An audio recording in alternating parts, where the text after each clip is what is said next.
24 za la chu hu him pu tu pi chu hu him pu hu na dinga pathin thilgun sei ta repeat kan bol de achapa hung pen ding chu Isaiah them ga zo aseisa Micah zo aseisa Jeremiah zo aseisa Daniel zo aseisa David zo aseisa ai wang pathinin achapa hung pen ding chu them ga ho kama apon do masanga ama ta in iden ho na gul koma apon do achapa hi apon do ya chu hichi Bible chang chu Genesis bungtum chang som langa chu pro evangelio ki pana thu pa masa ki ti abar ai pe wolam ti le aman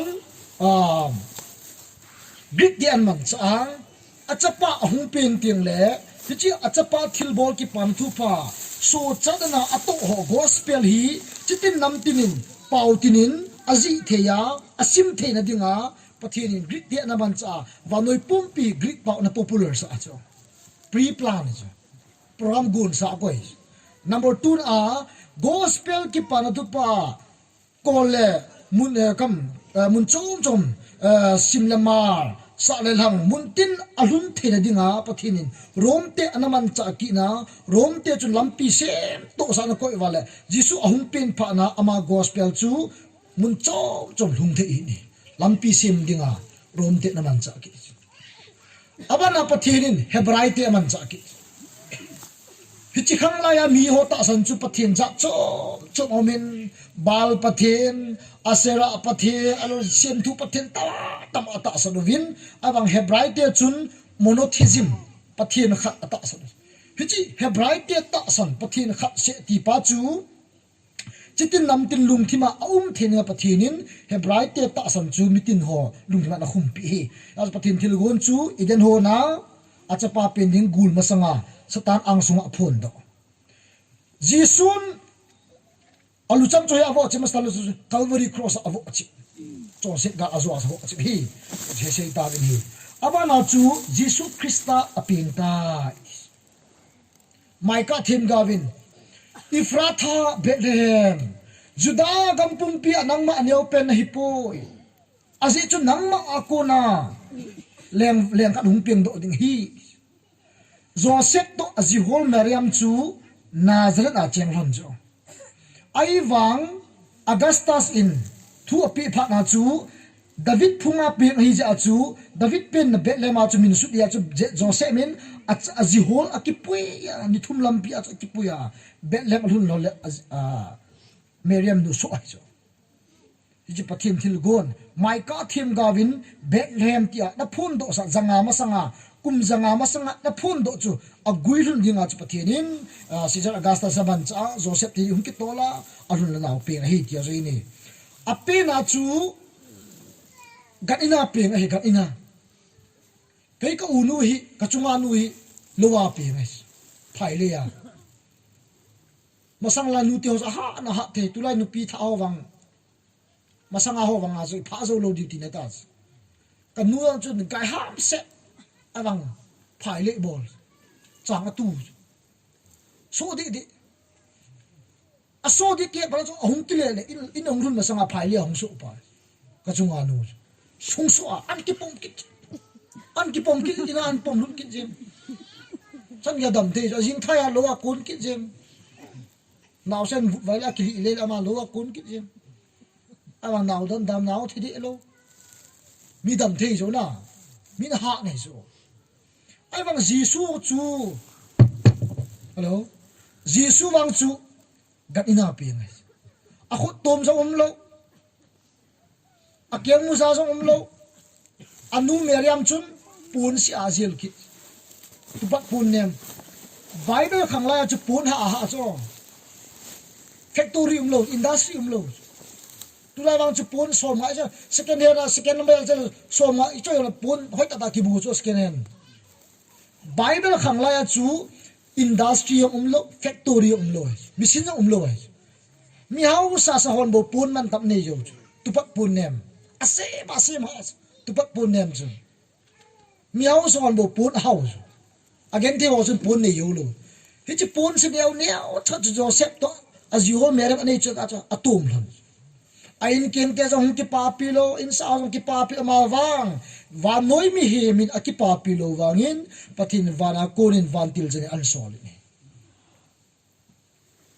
pathin na tong no mi jong le chun pathin tong nom ta tam sei chula jisun sei ji hon pakai chapangoi phothi man nawai ma tiu so jisun pe se ya chapango athip le songo na songo hung pau do di hung eu do di Elijah ki chape sia ki leng pa ki Elijah ahap leng pa ki cha Elijah in pakai na so ke ma ka thile nang makin kun abol dita athile pathini psiam Elijah ki chahin keiman them gaw sangsagi ka nei na ti sangsagi de pathina tong tong hoi wang pha so atong lo lo cha ma wang sit bo su koi ma wang se lo su ama bu wang si hi a chu mi hiam te pathina ato nom la ato ding ato nom lo jong la pathina tong din mi tam ta nei nai ama wang atong pa wang pha atong lo pa wang si chat kinga kinga mai ni chu chu te kha jing ka si chui ni again thina so se jong ho ngai lu na za la hung ping hin tia chu hin hi bana 25 26 jing ka chi bise bam ti le 25 ne 26 jing ka chu amang so ho hu do dinga mi hem cha pa hung hi amang om lo le hol ngai lo a chon si om lo le ngai dam ngai lo amang khat om ta ja chu a holding khat ngai ta chon si om ta ja chu a ngai dam ding khat ngai ta ala mang chu ko ha e ho hiu chu hoi la ngai man ha es bol ko nai man lo piu ima igam hai lo piu so husungai so ke sai wanga atol sot mun ki het chet lo wai amang hi BYF ka hapoi women society ka hapoi party ka hapoi lamkai ka hapoi atol sot mun ki het chet lo gi ti po po amang hi hagawa mang hichi amang ho chu hol do dinga hu hing dinga mi him cha pa hung a hi ti chu ise ko so 25 minutes tu jing ka bi se wa kel ngoi ching hon jisu ga le mu ti kel ngoi ching hon number 1 pathian thu asa us kel ngoi ching hon minoi nung pen hon jong gospel ki pan thu pa hi mi zo si adinga pathina pi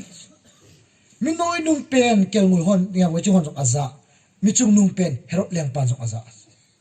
mi zo si adinga gospel ki pi zo tu me nga ipu ipa khang wa doi khum ipu wa chungmang pathin noimang pathin hekem lova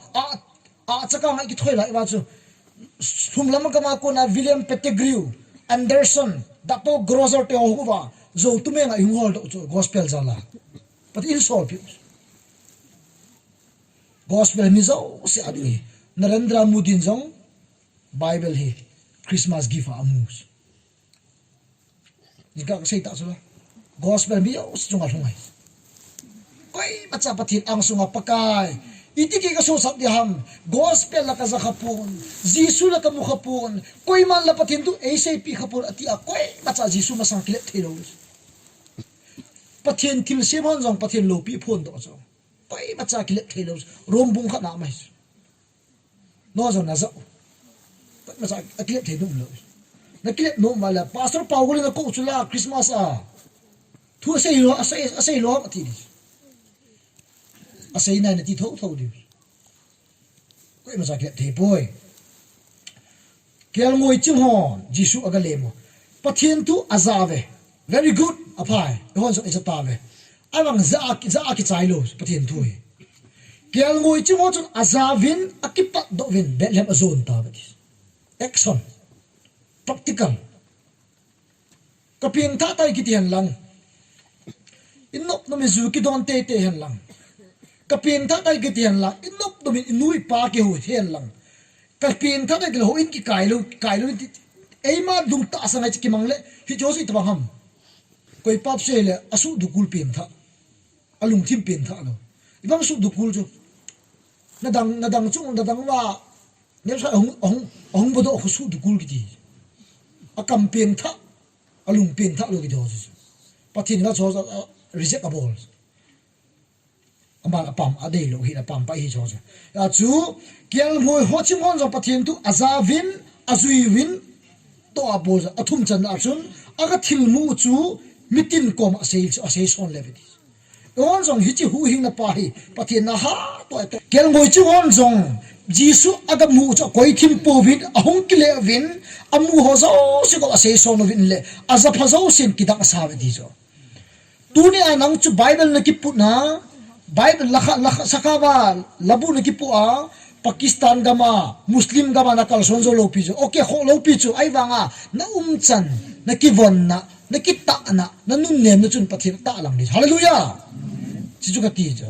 ibon chaw missionary mi pa jong azinu dinga missionary achate dinga missionary mi nu jong achate dinga evangelist achate pastor pathir da to theso ke chan mai khan chan wa ikisim na wa jong ikita na wa jong pathina to the ki ba chu jingka ju se hin hi tu la hi asle ka tim hon jisu agale mo ti he in sim bible chan sim gade herong leng pa ki pan pa yang herong leng pa la lai jin pha chom cha la la mai kum sigi ambo leng vai po aman kum sigi po sung hi jisu pe ngai herong leng pa la lai jin juda gama Bethlehem kopia Jisu aping ta hi le vevin ni solam islama ni solama kunin asile ka tem ho phabep ti so mi nga mi gu bam kelo pi cho mi tu mam kelo pi phabep ati phabep Jerusalem ahungun juda te lem pa aping hi ama chu hoilam ham ahuti ati Herod kiti pahi leng la leng gilo pe ni chu Herod kiti pahi ama gilo da dani ile sana dimse khoi thona dimse atel sum sial na dimse Herod leng pain naw te ni ka tha ibola tha hinte ka naw te ni ka tha lo wa hi le ama ni hin in dol honding ka leng panmun e chul honding a hi ti a agin mozia naw te ni ka tha Herod leng pain kile sada tem se ama lau to na mun chu koi bacha chu do sa lo ding ama hi ki son jing jing ding lo pi ta jing jing ai wang hero leng pa thi chu mel se chong akile sa na ma thi gim nei ta thi es idi thi a lau to na to wa thu se sana puna ki jema thu se le mi pi hon leng pa na lo ping ye nang bon hi ti aga ma soi vai le hung ki sa pa lo pi na pathian pi no wa ama hung ki sa pha chun ato na mun chun amun den ki mun den jing ato na mun a chu atek na mun den jing wa cho hung le go wa ami chang chu do wa ki ho bang pathian mi azet ngal tem na sa herong leng pa la lai ama la lai ta chun Juda gama Bethlehem kopia Jesu aping tan hile vevin ni solama kunin asile ka temo phabep hicha ni solam kiti hi Asia lang sei ne Asia yo chet India gam la sei al Bible thima sei la wa chu hicha ni solam kiti hi ama agin mo na wa chu India hin ti yo chet now India hi agin mo azi chu India history a velo chun masang khang la ya chu India gama hi asile ka them astrologer chung thang wana a si ho thep na lang hi India ho na sa mai hi cha chu Bible thima ta sanu chu hi cha solama ko na asile ka them ho India mi ho hinte India gama ko na hung kon do wa ama ho chun Bethlehem an ju hi ti chu Bible thima ta sanu hi bin hi phabe ati yon ekha lai di ba umma umlo bai the na umlo pi banner I ma sem te ule asle ka de thum iti so na sakol sak ram sangong sanga iga to sa wa hunki so na sana bego mol thil thum ma api babela ma sa wanga asle ka te mo hi mi nga ham mi som ni ham kelo babela umlo Alam Bible thuma sei na ba khu hichi khang la ya asle ka ti mo ki tol te ule ama wa hi a hon hona mi som ma cheng mi som thum cheng mi som ni changai a hon onai ana wa ji wa hi ti chu Bible thì một là xây hi ya Bible cho khát Giêsu cái về họ chú mi nga ham mi thum ham mang cho cái chế bốn Bible là mang chú mi phabet cái tin hi mi thum dòng vào mai thế mi thum dòng hi mai thế hi mi thum mang khel cái ta sang hi a thil piu mang cho thil thum hi ông vin Jerusalem ông ta mà ông hin Juda te leng pa apeng ti cho Asia ko na her cho Asia ko na pathin chi na pi cho kasi ta jing ka Jesu apen ding chu minoi nung pen ho jong a het sa pathinin le ka ti bo jong het sa a chi bo jong het sa a asle ka ti mo high class ho scientist ho het sa minoi nung pen jong a het sa a chung nung pen scientist jong het sa a asle ka ti mo het sa Asia ven oven a het ta Juda te leng pa aping tai ti het phat wa chu Asian ju ama ho ta san chu pham ti le leng khat apen din ta ja chu khopi aping de tiu cho khopi a Bethlehem jagin cha lo sama hon Bethlehem leng penas kilom lo ta be cho amo gira chu Jerusalem khopi a hi capital city a khopi len pen la leng pa to namun au leng in ki sa namun khopi len pen chu pingin ti ama hin a hin zu le azu khiro cho ang pathian program ông lu tavin herok leng pa kimu pi tavin herok leng pa za leng pa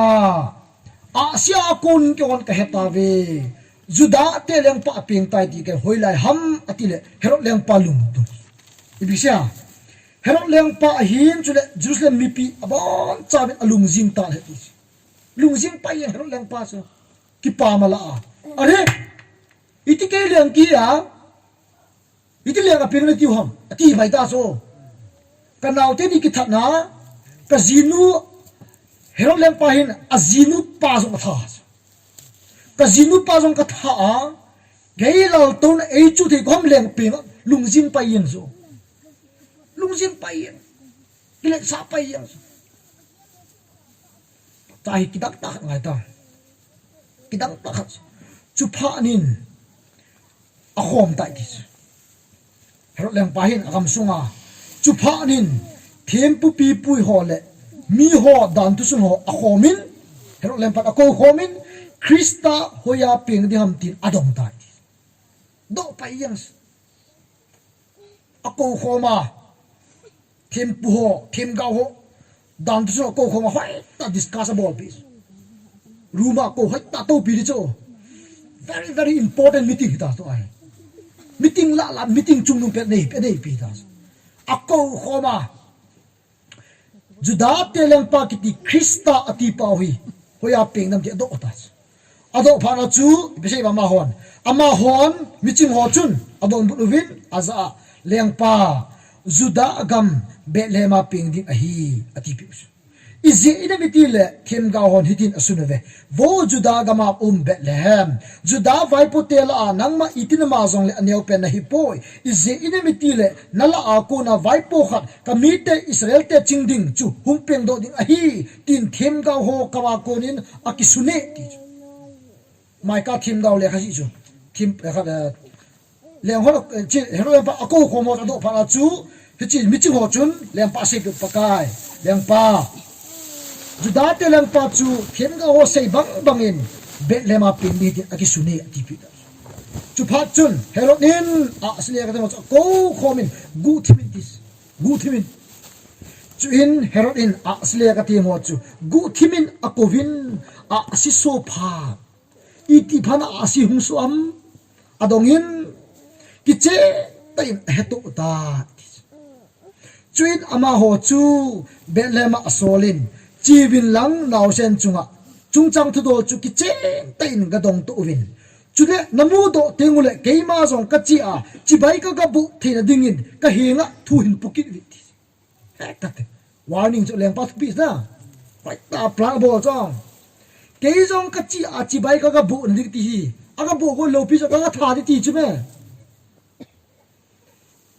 pathin wangin nasta plan nei hi cha leng pa hin asol cho mi chingoi chiwin lang go hol do win dis leng pa hin ama ho sol lovin ama jong chu chi hen lang mi chi ho ko zau hen lang chen zam ki pu han lang mi chungo nung zui le anga mu do di cho na an thar ta le ro lang pan ai wang pathin in hero joga aman cha ki na ama chi lo ba asle ho ta asom sa ki ai lo zong le hero lang pa hin asipa ho sol ta la ko lang na ho zong asle te bon nun zui diu aga mu na ba na zui diu nan mu te le na nan tha di ti thu pen lang le asipa azui diu so na awang chong cho bol lo hero lang pa pathin to go hi a so achapa jisu chu herot khona ko na athi ding chu pathin that sa lo zui sa lo hallelujah kidang hai cho chueng a chi bin hi le leng pa thu za pha nun ama ho akipat do ta bin hi chule vevin ni solama amu a si chu ama sobu wa chi in now set na chunga chun akinga ta a si zui ako na zanga asi asi ke tol yang agin sa do pen ta ubet lema achunga skim ata asi akinga pa na cha ve le anu meriam to jisu amu ta chuin ama ho in sung alunun naw sen chu anu meriam to amu thawin abo humun ama chu aho ta ve di bible masa chu chibai bo ta ve di song chibai ki ti chu chibai ta lo bible changa chibai ki ti aho ve di chu hon chibai chu het khel lo ba tia chibai ka bo bai lo pi chong chibai abu ta ve ki ti hi aho ta ve di chu naw sen hi ba nga chu a sile ka ti mo scientist ho chun naw sen chu pathin hi het jiba ho kom naw sen ho kha ko ma naw sen ho lo pi chu ai wang jisu chu leng chapa zong peng lo lenga pen ja chu scientist hon zong naw sen ma sang bo ba pathin ho hallelujah pathin hi na pa chu ho ta ve hi chuin athilu bom chu asol havin ki pamanin sana bego mor chu apita vin hi sana hi ipi sanam ahum pen jisu hi leng hi ve sana the gold symbolized the kingship of Jesus Christ hichi sana apiu hin hichi ahum pen jisu hi leng zo se leng hi ti photna sana apiu so bego ti chu piham aki hal chu aki hal nam tui aron them pute ho mosi te hon pathin mai cham alu te ngole gim nam tui haluwa hichi gim nam tui chu leng to ji a pathin kom hlung ji chu them pu aman cha hichi a bego pi hi naw sen jisu hi leng teu se hilovin va noi mi te chon se ngai dam thei thoi dam thei them pu ti be sa hallelujah sana chun leng hi ve sa bego chun chon set ngai dam te them pu chung nu hi ve sa mor ibam mor thau tui chu mor kiti mi thi tiang le thau tui cha nu ji Israel te le ho thi tiang le Jesus Christa mul apiu hi va noi chon se no zo se awan aleng kuwa apua amma thisana Calvary cross ahung thi a ba moi mi te chon sen angai dam ding pa ahung thi ding pai phot che na mur pi hallelujah sana bego mur hin aleng hina athem pu hina mi chon se ding ahung thi ding sana bego mur pi chuzovin amanguwa za imu da wa amanguwa heron heng lama akile kitlo na dinguwa pathin ahil cha ji in lamchom hovin agam langmu akile kitta vetis scientist or han sandan chu hang san mong leng pa thu bi chi biham na chi diu na ko khol to diu nong kile kit diu ke ko nong se ti choda ai wak amangu wa ban tin thu se ya scientist ko man hol nikile ta lo diu hero ko man chi ta lo diu na gam la ko khada lampi so hol ai wak aba ho kichalowa leng pan thupi nei ba kichalowa thidin kichalowa ama hon leng pa thupi sanga pathin thupi zui zo hallelujah Danielin besiam Danielin lim sem thu ma sanga ka bo khup nai sai lo de hi ka bo khup sangin meiluma nei se duk ta ka pathinin mail akon ihu do the hi izem tia ihu do lo zong le lim sim tu basa ka bo khop lo de ti zo danielin mi hem thu zui sanga pathian tu ki cha zo zo asle thi mon jong hon jong inu ipa kosung veng sung government thu init yu na ai wanga mi hem thupi sanga len zo chu pathian thupi ti pa igin ni wai chu iza ungai chu pathian tui aso pite hoi ta gel ngai ni asle ka ti mo thu ha dan hi ka te solama ko na Israel India aku na Israel kami Asia che wanga so kama kam lak ta chu akum aha an sulu wa gen the ta an jo chu asi basang pe pa mu ta so ma hoin asle ka ti mo hin jisu chu ape na muna ga mu lo piu cho gan che na mu lo piu in sunga ba ba in sunga ti kum ni chi da ne di kha chu asia mu wa pa na ahum ki to la ba kum ni chi da cho he je rong leng pa zo nu ha pa na chu asle ka ti mo akun azab nga chu kum ni apa noyang se si chubang alol ban tam cho again thei tho chu kum ni ki to li chu me asi mu apa na chu kum ni lu da kan thei ta pathin an to ki to wa ni solang an pham belem chan ju chu gun chu ngai chu gospel christian hin huai gun chu ngai i gun chu teng le ilung tup ki mor so le ka si mo ding a jong gun chu ngai asle ka temo agun chu ji wa alung tu mo so wa betlema jisu hmu so cha cho ta ka ni ke le ka chan ka ta po ka tha se ka i mo so ten lang kinung le le o jisu hmu lo di so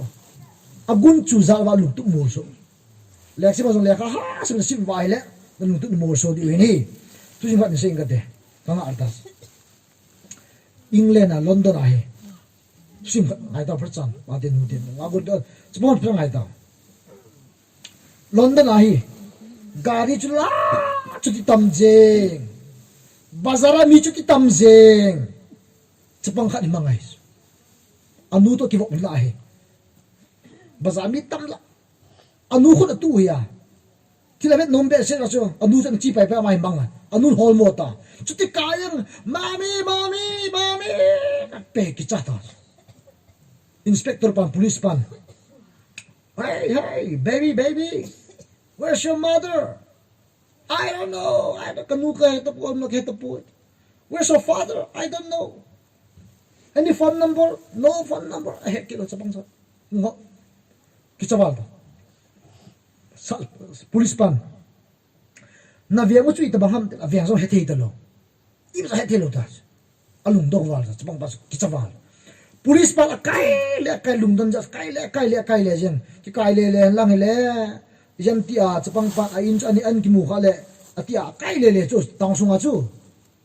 pa chu chapang pa chun sir leave me alone I can go now chapang pan police pa ko ba sipai sapa ni hatan kai ka chi theita police pan how can you go itin si do tele chapang pan aga ko su ka ta see the cross hilang pe cross ga ven ho inchunga cross hichi cross ho in kom ke ho in heti chu ke chi the thang ati agam man pe ta ga cross ga muwa cross kom hu ka in heti a chi the chu amang so dinga calvary cross na muwa jisu na mule in lampi na kimu hallelujah amen cross kimu krista ke sa ho in lampi ke aman na wa ko na chapang pa chun cross mo in ki het so nang zo na pin ta le na in ki het na pin ta lo le na in ki het lo lai es bo ko hi kum som ki bu na chen lai ai thi bai da tong ka thi bai da ai bang ka ton so in chu umai hi chi ton so in chu pathin e ga sim pi aga sim keu se hilova ka sim sai ting le keima ka hung ki ting ka hung pui diu le ti jo double blessing so kaka siam din no hung tau ti lo pi sun kaka siam din ka siam chat no ka hung pui ki de phat dan na chang ge chu pha chu abang jisu ki het na ki het chet ho wang cho in lam pi ki nin a ki chet lo han wang a ki het cha in ki het poi a ki het chet ho dinga wang gam chu gu sa hin a ki het chet lo dinga wang ti sa am ta da mo chu di wi ni alung zo damun hi ati thailo chi li ki su khomas damunai ibi hinte ati thailo chi li ki su khom dis damunai biam number 1 amei ti thailo lai dunga buhon ho me hon ho me ti mai ma geli tao deu je zu bai bai me chu avome muthim gam ki ti jo me ko me zat thu mai me ko nge me ko yellow color han ta thing na ti tiang ule na ve tao me ko color ho chi color chu na chi color chu asamo open hichi sanga sa khu gas na kap te na gas a me ko blue color chu yellow asanga sa che gas a pau san asa gas pa sanga sa che me khat na lai hichi me chu mu khai ve tao chun vo mai sapen ta as in damun chu muthim gam gidi avom wal ya me na sawal aki thi thailo chi lio chi biham number 1 a chu a me thi thailo number 2 a lungmul thi thailo lungmul pathin thil siam mail a thi thailo lungmul a siam chu hi lungmul ho chu mi mo ne kit dis thi thailo number 3 damuna ho thi thailo di ka thinom tai pakai ka thne thattu te thi be taw sun a thi thailo dinga pathin damuna mi koi amei thi thailo alung thi thailo ami ho thi thailo alam kai pa satan thi thailo a thi thailo che li ki som damuna ya so pite ho hi damun chu pathin ho dinga sim hi poi satan dinga sim hi bu ina len to lai ta gil to na gil an thut as bu yo se bu thut as kho jong ki cham lovin me jong ta bu jong ta kho ki tin ve na ba dem bongsa namu betumbal chame namu ankam tam namu dal me namu kopi me tam namu na kho na cham lo na ba dem na ba mala na sung ding di jo kaval ding a chu ka to ding khol ka ki cham ding ka pol ding ka ba ding ka wal ding atin ka wa chu na jisu chu hung peng jong le hung thi jong le wa noi pum pi mio se so chalo di ata san cha cha bo so sa di aping tha cha cha bu ki thu jong le mio se mo wa lo ani ho bo wa jisu peng hen nei thi jong le ata san lo so cha di lo ata san ho so cha dis ata san no mai ne pha kin lo lai chu sa na yo patin pha de pi na lai lang ti na khu na mai ta na mang te